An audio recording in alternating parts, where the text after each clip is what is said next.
In this video, I'm going to show you how you can create a virtual classroom using some of the new features in Seesaw. So here you can see a classroom that was created and we're in Seesaw. And when students open up this activity, they can click on these different links.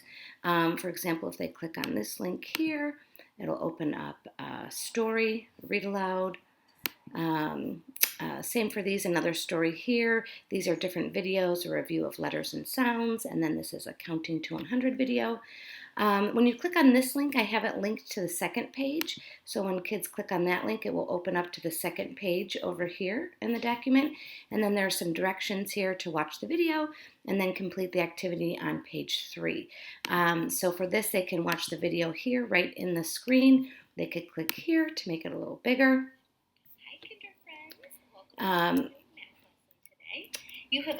So let's go ahead and take a peek at how you can go ahead and create your own virtual classroom. So I did start out in Google Slides to make just the background of how I wanted the classroom to appear, kind of the template that would always be there. And then I went into Seesaw to add the other images and then linked those images. So here's what my template looked like when I finished in Google Slides. So let me go ahead and show you how I did that. I started with a blank page here, and then I clicked on background. I'm going to choose an image from the internet. So I'm going to Google search here. I'm going to search wall and floor, and then you'll see lots of different options pop up. This is the one that I chose, so I'm going to click on that and insert that. And you'll see that in the background here. Now you can go ahead and build your room using lots of different images. You can take screenshots of things, you can pull things from the internet. Maybe you have a file of images that you want to drag into Google Slides. One of the ways I've been doing that is I insert here image, and I'll go to search the web. If you have things from your computer, you can click upload from computer there. But one way to do it is to search the web. So when you search over here for images, I'm going to search for the whiteboard first. And you want to make sure it has a transparent background so that it's a clear background. You won't have a white border around it. So when I click on that, several options will pull up. I'll drag this one over here. And then I'll resize it a little bit and put that right on the wall there. Next, I'll look for a hanging basket, hanging plant with a transparent background, and I'll drag that over here. There we go. Maybe make it a little smaller. I'll drag it over on this side here. There we go. The next thing I'll look for is a rocking chair. So let me go ahead and show you that. Rocking chair with a transparent background. And we'll go ahead and insert a rocking chair here, the transparent background as well. Okay, we'll resize that a little bit. I'll move it over on this side. Now it is gray, the one I chose, and it's kind of falling into the background there. So I wanted to show you a little trick you can do. If you right click on the image, you'll get this format options, and then you could change the size, the position. Maybe you want to flip it so it's on the other side or facing the other direction. But this one I thought was neat. You can recolor an image. So I think I want a brown chair to stand out a little more, so I'll do that. And there are other ways you can insert images as well, even just a Google search. I'm looking for a floor lamp, and I think I'll go with this one here. Now, if you right click and copy the image, just like that, when I go back to my Google slide, if I try and paste it in that way, you'll see it has the white background on it, which we don't want. So let me show you a little trick to get rid of the background. So again, I'll right click and I'll copy the image, and then I'm going to go to this website. It's called Remove Background. You can see I actually already inserted it, but I'll copy and paste it again so you can see how it works. You could drag in the image, you can copy and paste it into the website, and then it will create the image with a transparent background. So I'll just download that image, and then it's right here in my downloads bar. So when I go back to my classroom here, I can just drag it right in, and it will have a transparent background, just like that. So I'll go ahead and slide that over here. There we go. And the next thing I want to put in my virtual classroom is I'm going to put in a Bitmoji. I know a lot of teachers have been creating Bitmoji stickers. So in order to do that, there's actually a separate video for that. You can look at that as well. But you do need to create a Bitmoji account on your phone or your iPad first using the app. And then you can actually add this extension up here in Chrome, which makes it easy to retrieve your Bitmoji. So I'll just click on that. I had already searched for the pose of sitting. So I have me sitting, and I'll put that on the rocking chair. So a little big, I'll resize it a little bit. But there we go, in the rocking chair there. So now at this point, you can keep adding things to your virtual classroom until you have kind of a template of things you don't want to make clickable. So this is just my basic classroom. None of these things will really be clickable. If I wanted the clock to be clickable, I'd add that image in Seesaw. So let's go ahead and make a JPEG of the virtual document so we can upload it to Seesaw. So we'll just go to download, and I'll click on JPEG, and it will download right here into my downloads bar, so that when we go to Seesaw to start creating our activity, we can add in some images with links. So you can either navigate to the activity library by clicking on activities and searching through the library that way, or you can just click on add, assign activity, and you'll see the tab where you can create a new activity. So we'll call this a virtual classroom. This is just kind of a sample lesson. And then I already copied my directions here, so I'm just going to copy those and paste them in to speed things along here.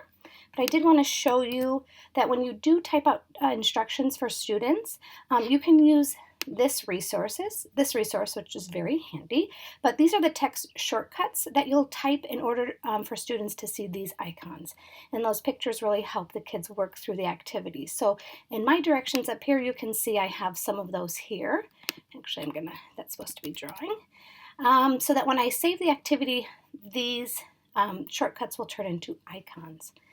So this is where I'll add that template that we just downloaded. So I'll click upload, and you can actually just drag it right here into the spot up top, or you can select it from your computer if that's easier. And I'll click on check, and it will upload my template as a background. So this is just a background image. Nothing in here currently is clickable. So in order to add images, you can do that in different ways. You can take screenshots and save those in a file. That's what I've done. You can also add shapes. So maybe you want to add maybe a heart, and maybe I want to put that underneath my board here. Maybe I'll add another shape, maybe a star. I'll put that under my board. So you can add in images that way as well, or you can upload them from files you've created or saved. So I have this is my images folder on my desktop, and I have several images that I've saved. So I have 2 books I want to put on my bookshelf. So I will import those, resize them, put them on the shelf there. There we go. I also have, I'm going to grab a few more images from that folder. I have these wall hangings. And so the images you import are anything that you want to make clickable, like a link for them where students can be taken to a different resource inside of Seesaw. So I have these 2 wall hangings I will put over here as well. And then I'll go ahead and show you how we can add a link to these. So for this book here, Chicka Chicka Boom Boom, I want the students to be able to click on it and then to watch a video of a read aloud of that story. So I have that searched for here. This is the one that I'd like them to watch and listen to. So I'm going to go ahead and copy the link. So you can see oftentimes they'll have an ad before the video, so I want to get rid of that.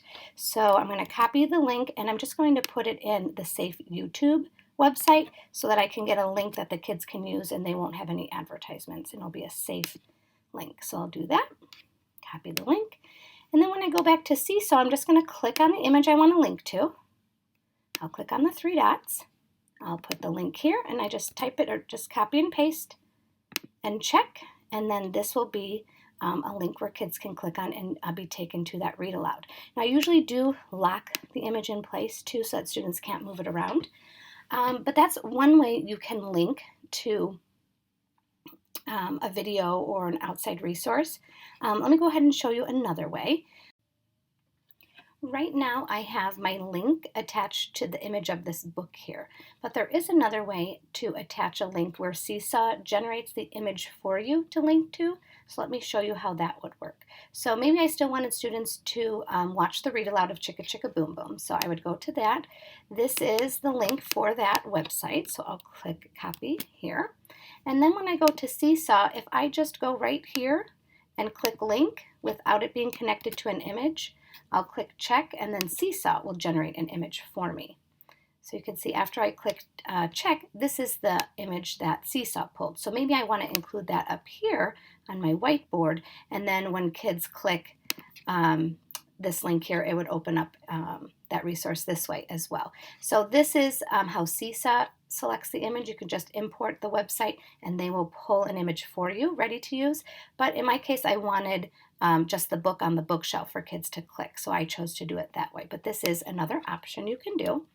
Another thing you can do, for example, I want my students to watch a math lesson that I had recorded on Screencastify. This one was on subtraction here. So let me go back real quick before I pull that image in. So I want the kids to watch a math lesson. So I'm going to import an image that I saved to my image folder. It was right here, so I'm going to open that. And this is the link I want posted on the board, like that. And that's what I'd like to link to. So I actually want to link this video here. So I'm going to click on that video. And there are a couple ways I can do that. So I can click shareable image, copy the image, or excuse me, copy the link for the video. And then I can go to Seesaw here, and I click here, and I click link, and I will have a link to that Screencastify video right here when kids click that. Now I could use the strategy I just showed you as well. So instead of starting with an image, I can just go here to link. I can copy that same shareable link here, and then Seesaw will pull the image for me. So this one looks a little bit more like a whiteboard, so maybe I'll use that one and put it up on my whiteboard here. And I would leave it up there like that. And since I imported the link already and Seesaw pulled the image for me, it's ready to go. It's just clickable already. But another thing you could do, if you want to keep your links inside Seesaw. So currently when the kids click on this link or this link, a new window will open up for them. And then they'll have to click back to get to Seesaw. But there is a way where you can keep the video inside of Seesaw, and that's to link it to a separate page. So let me go ahead and show you how you can do that. So you can see I just pressed add page here. I have a blank page here. So I'm going to click on that one. Now when I was in Screencastify, I've actually already done this. You can download your video here and click on export as MP4 and it will come right to your downloads bar. This is actually the video I've already downloaded. So once it's downloaded, usually takes a couple minutes, you can go back to your Seesaw page. Here again, I'm in a blank one, and I'm just going to drag and drop that video in here. And then that way, when kids click on the video, you can keep it inside Seesaw. So kids will click, and the video will play right inside the screen. They can even open it up full screen. Hi, Kinder friends. Welcome to a new math lesson today. You can insert it that way. Now, one other thing that's interesting with the new linking feature is here I have the video on page 2. So let me go back to page 1. So I'm going to click on that image that I have linked to the video. And if the kids click on here right now, it will just open in a new window. But if I'm going to take out that link, and then I have some other options. I can link to another page. Now the trick is you have to make sure you have multiple pages here on the in your sidebar first. So add your page first, and then you'll get an option to link to a different page. So I'm going to link this image to page 2 so that when kids click on it, it'll take them to this page. Now you can add additional directions here. You can use the label tool here to add some directions. So I'll go ahead and say, watch the video, then complete the activity on page 3. Let's go ahead and resize that a little bit here. There we go.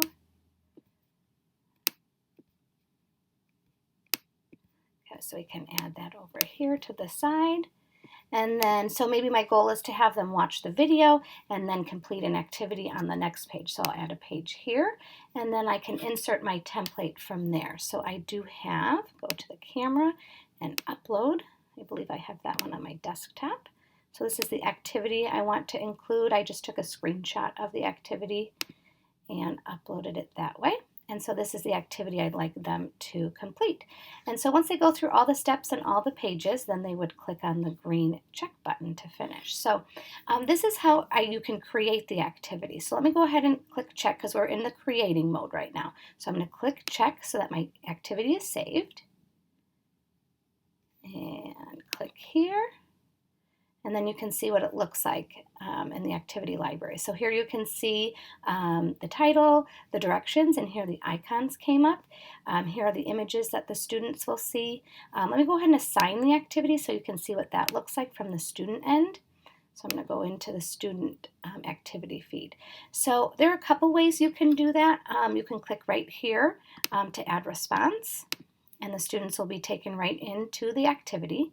So here is the virtual classroom where they can click on different links. You can have other things linked to when you create the activity. Whatever you added links to in creation of the activity will be ready for students. This one, remember, I clicked link to the second page, so it will take kids to the second page. They'll watch the video, and then they'll be able to complete the activity on the third page here. So that's from the student perspective. If I go back, let me go ahead and show you what it would look like if the kids clicked on the image first. So I clicked on the add response button, and that's what it looked like from the student perspective. If you click on this image, then when you go to the virtual classroom, you'll see blue boxes pop up around the images. Makes it a little easier for the kids to see what they can click on. And then when I click on this, it will take them to the second page, and they can watch the video, and then it instructs them to complete the activity on the third page. But when we get to this page here, this is just an image. They wouldn't be able to complete it here in this view, so they'd have to X out and then go to the add response, and that's something you'd have to teach kids to do if that's the route you want to take. But those are just some introductory steps to creating a virtual classroom using these new linking features. Now there are several other features out there as well that have just been introduced, so I know everybody's going to be playing around with them, and new ways and new ideas for doing things will be coming up all the time. But just an introduction for now.